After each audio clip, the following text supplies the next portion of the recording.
আমাদের group 17 last পড়াশোনা সেটা হচ্ছে হাইড্রোজেনের অবস্থান। এই হাইড্রোজেনের অবস্থান নিয়ে বিজ্ঞানীদের মধ্যে মতভেদ আছে। কেউ কেউ বলে হাইড্রোজেনকে গ্রুপ 1-এ রাখা উচিত, আবার কেউ কেউ বলে হাইড্রোজেনকে গ্রুপ 17 রাখা উচিত। এবং গ্রুপ 1-এ রাখার পক্ষেও যুক্তি আছে, গ্রুপ 17 রাখার পক্ষেও যুক্তি আছে। তো গ্রুপ 1-এ রাখার পক্ষে কি কি যুক্তি?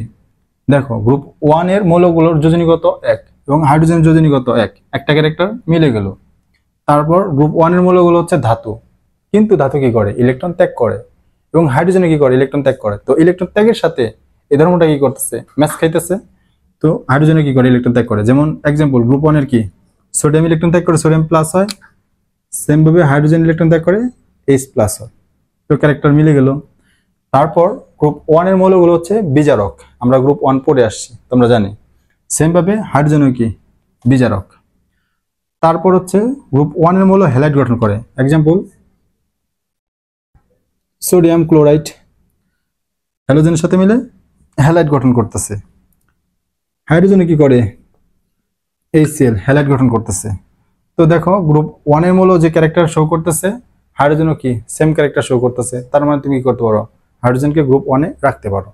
বাট আবার গ্রুপ 17 রাখার পক্ষে কি আছে? যুক্তি আছে। কি যুক্তি দেখো, গ্রুপ 17 মৌলগুলো কি অধাতু। আমরা দেখছি কি ফ্লোরিন, ক্লোরিন, ব্রোমিন, আয়োডিন সব অধাতু, শুধু অ্যাস্টাটিনটা কি উপধাতু, ওটা বাদ। তো অধাতু। সিমিলারলি হাইড্রোজেনের কি অধাতু, তো মিলে গেল।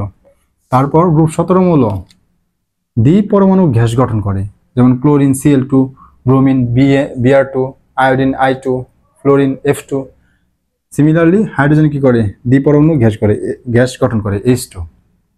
তারপর অধাতু ইলেকট্রন গ্রহণ করে, অর্থাৎ গ্রুপ 17 মৌল কি করে? ইলেকট্রন গ্রহণ করে। যেমন ক্লোরিন ইলেকট্রন গ্রহণ করে কি হয়ে যায়? Chloride Cl-। সিমিলারলি হাইড্রোজেন কি করে? কিছু কিছু ক্ষেত্রে হাইড্রোজেন ইলেকট্রন গ্রহণ করে হাইড্রাইড হয়ে যায় H-। তারপর আরেকটা ক্যারেক্টার তোমাকে দেখাই।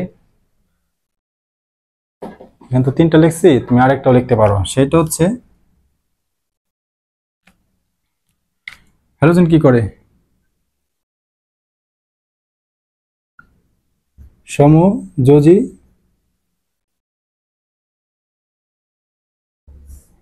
যৌগ গঠন করে।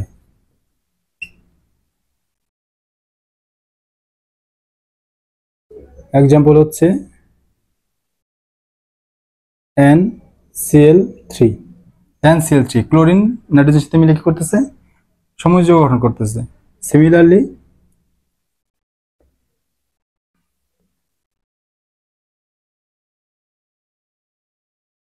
NH3 অ্যামোনিয়া, এটাও কি সমযোজী যৌগ। হাইড্রোজেন নাইট্রোজেনের সাথে কি করতেছে? সমযোজী যৌগ। ক্লোরিন মানে হ্যালোজেন নাইট্রোজেনের সাথে বিক্রি করে সমযোজী যৌগ গঠন করতেছে।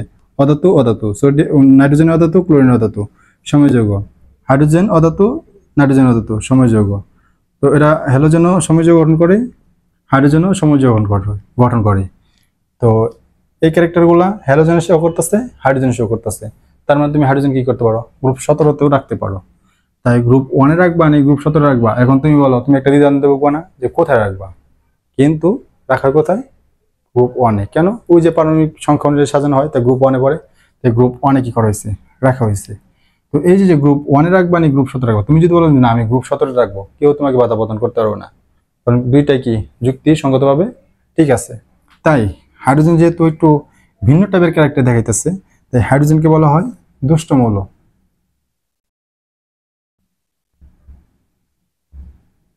দুষ্ট মৌল। এটা কে বলছে? এটা বলছে মেন্ডেলিফ।